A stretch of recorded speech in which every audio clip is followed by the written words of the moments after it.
example of how times change. A year ago in Game 7, you didn't play in that game. This year, obviously, you're a prime rotation player. Maybe if they go small, maybe even a starter. How much has life changed for you from Game 7 against the Celtics last season to now resuming the rivalry in the Eastern Conference Finals? Yeah, I mean, obviously it's been night and day. Just having the opportunity kind of to get the rematch. We've been one that's kind of been stinging from last year is a great opportunity for us, and they're a great team too. So this is what you kind of live for as a competitor, is competition like this, and obviously get the rematch that we had last year would be great. The circumstances are different, but the cores of the teams are pretty intact. How much is familiarity going to play a role in that preparation? It's going to play a big role into it. Obviously, we're familiar with them and they're familiar with us, and obviously we'll have a lot of film to hash through to kind of see what those adjustments will be, and they're playing a couple guys and not playing a couple guys that we were used to last year, so that's going to change a little bit. But I feel like once we go through the film and go through that, we'll recognize the things that we need to do, and we just keep playing how we've been playing and staying confident, and we should be in good shape.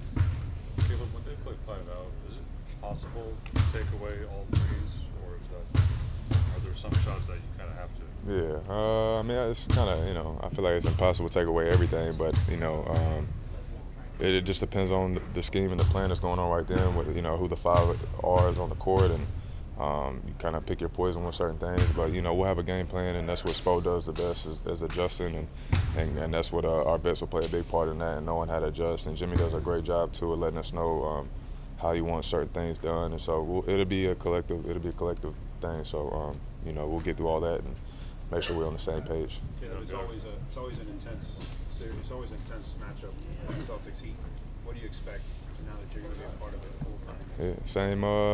Yeah, same style, man. It's gonna be a dogfight, and obviously, like I said, they're a great team that can space the floor and shoot the ball well. But we're just like that as well. So we're gonna continue to be scrappy and do our best. Hopefully, it's our best shooting series, and we're gonna come in. We're coming in with the mindset to win, just like they are, I'm sure. And we're coming to compete. Caleb, if I asked you the things you all collectively as a group are doing better now than in the regular season, first couple that come to mind are what? I just think just sticking with it. I think through the regular season we had our moments up and down where we kind of let those bad stretches get the best of us, and I think that we're doing a better job of just staying mentally positive through everything and understanding. And I think part of it is just seeing the results, seeing what we're capable of, shooting the ball well, and I feel like we still haven't shot the ball to the best that we know we can, that we're capable of, and those games are coming. So we're just staying confident. We have a lot of belief in this group, so we're in the right place mentally. Your defense obviously built up protecting the paint, prioritizing eliminating shots around the rim, but their three-point shooting, like you said, they shoot a lot of them, they make them at an efficient rate. How much pressure does that put on the defense with the way you guys play?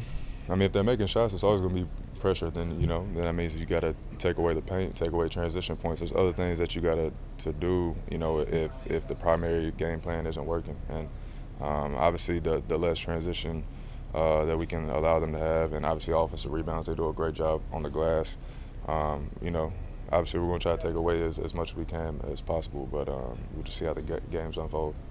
We don't know if they're going to play too big or how much they're going to use it, but in the past they have tried Rob on you and had him kind of be in the paint. Do you want to just try and punish that by shooting the ball well, or are there other ways you can try and take advantage of that? Any type of way. I mean, like you said, shooting the ball is going to be big for me, especially if they're going to have guys over helping and making sure they're taking care of guys like Jimmy and Kyle and those guys who's putting pressure on the paint. So I got to be ready for whatever. But there's going to be multiple ways I'm going to try to be effective and impactful if they put guys like that on me. And that's part of me going back and doing my research and having a game plan myself. Caleb, in terms of the defense, you've had a hard question with style players on this run. I guess just what makes these two guys different than the guys you faced? They're two of the best scorers in the league, and obviously they're combined with great size. They're big bodies, and they're at a place too to where they trust their guys, trust their teammates to knock down shots. They get everybody involved, so it's a reason that they're back in this position again as well. So we'll just make sure we come correctly and come with the right mindset to try to take care of business, starting on the defensive end. So. Thanks. Appreciate y'all. Thank you. Yep.